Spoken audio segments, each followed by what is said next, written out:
ഷാഹി കബീർ ചിത്രങ്ങളിൽ നിന്ന് എന്താണോ പ്രേക്ഷകരെ ആകർഷിക്കാറുള്ളത്, ആ ചേരുവകളെല്ലാം പാകത്തിന് ചേർത്തൊരുക്കിയ ചിത്രമാണ് റോന്ത്. ജോസഫ്, ഓഫീസർ ഓൺ ഡ്യൂട്ടി, നായാട്ട് തുടങ്ങിയ ചിത്രങ്ങൾക്ക് തിരക്കഥാകൃത്തായും ഇലവീഴ പൂഞ്ചിറയിൽ ഡയറക്ടറുമായ ഷാഹി കബീർ സംവിധാനം ചെയ്ത രണ്ടാമത്തെ ചിത്രമാണിത്. റോന്തിന്റെ ഹീറോ തിരക്കഥയാണ്. വൃത്തിയായി ഒരുക്കിയ തിരക്കഥ കാണുന്ന പ്രേക്ഷകരെ ഓരോ നിമിഷവും ചിത്രത്തിലേക്ക് പിടിച്ചിരുത്തുന്നു. ഒരു ദിവസം നടക്കുന്ന കഥയാണ് റോന്ത്.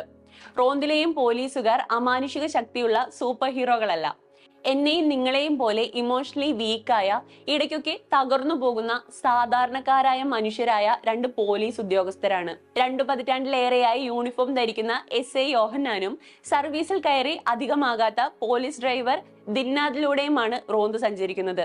യോഹന്നാനായി ദിലീഷ് പോത്തനും ദിന്നാദിനായി റോഷൻ മാത്യുവുമാണ് ചിത്രത്തിലെത്തുന്നത്. ചിത്രത്തിലെ സിംഹഭാഗവും ഈ രണ്ടുപേരും മാത്രമായിരുന്നിട്ട് കൂടി 1% പോലും ബോറടിച്ചില്ല എന്നതാണ് സത്യം. പട്രോളിംഗ് നടത്തുന്ന പോലീസുകാരനായ യോഹന്നാനിൽ നിന്നും ദിന്നാദിൽ നിന്നുമാണ് റോന്ത് തുടങ്ങുന്നത്. പട്രോളിംഗിനിടയിൽ അവർ കണ്ടുമുട്ടുന്ന ആളുകളും ചെന്നെത്തുന്ന സംഭവങ്ങളുമാണ് ചിത്രത്തിലാകമാനം. പട്രോളിംഗ് നടത്തുന്ന പോലീസുകാരുടെ ജീവിതം ഇതിലൂടെ കാണാമെന്ന് മാത്രമല്ല, ഈ 100,000 സംഭവങ്ങളിൽ ചിലത് ചേർന്ന് ഒന്നാകുന്നതും വളരെ നന്നായി തന്നെ റോന്തിൽ കാണിച്ചിട്ടുണ്ട്.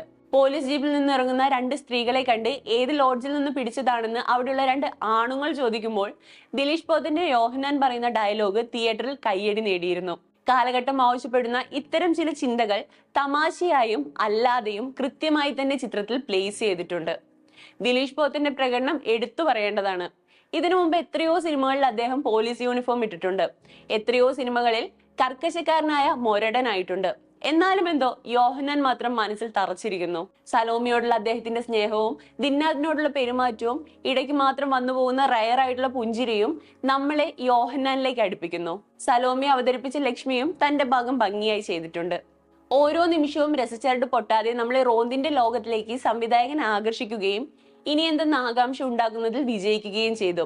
റോന്തിന്റെ ആ ഒഴുക്കിനോട് ചേർന്ന് പോകുന്നതാണ് അനിൽ ജോൺസന്റെ സ്കോറും.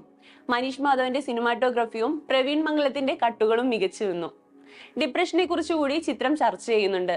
മനുഷ്യൻ എത്രത്തോളം ദുർബലനാണെന്നും അതേസമയം ശക്തരാണെന്നും ഷാഹി കബീർ കാണിച്ചു തരുന്നുണ്ട്. ചില നായാട്ട് റെഫറൻസുകളും ചിത്രത്തിലുണ്ട്. ആദ്യ പകുതി ത്രില്ലറും ചെറിയ തമാശകളും നിറച്ചു പോകുന്ന റോന്ത് ക്ലൈമാക്സിനോട് അടുക്കുമ്പോൾ കൂടുതൽ ആളി കത്താൻ തുടങ്ങും. യോഹന്നാന്റെയും ദിന്നാദിന്റെയും നിസ്സഹായ അവസ്ഥ പ്രേക്ഷകരുടെ നെഞ്ചിൽ പൊള്ളലേൽപ്പിക്കും. റോന്ത് ചുറ്റി കഴിയുമ്പോൾ മനസ്സിൽ വല്ലാത്തൊരു വിങ്ങലാണ്.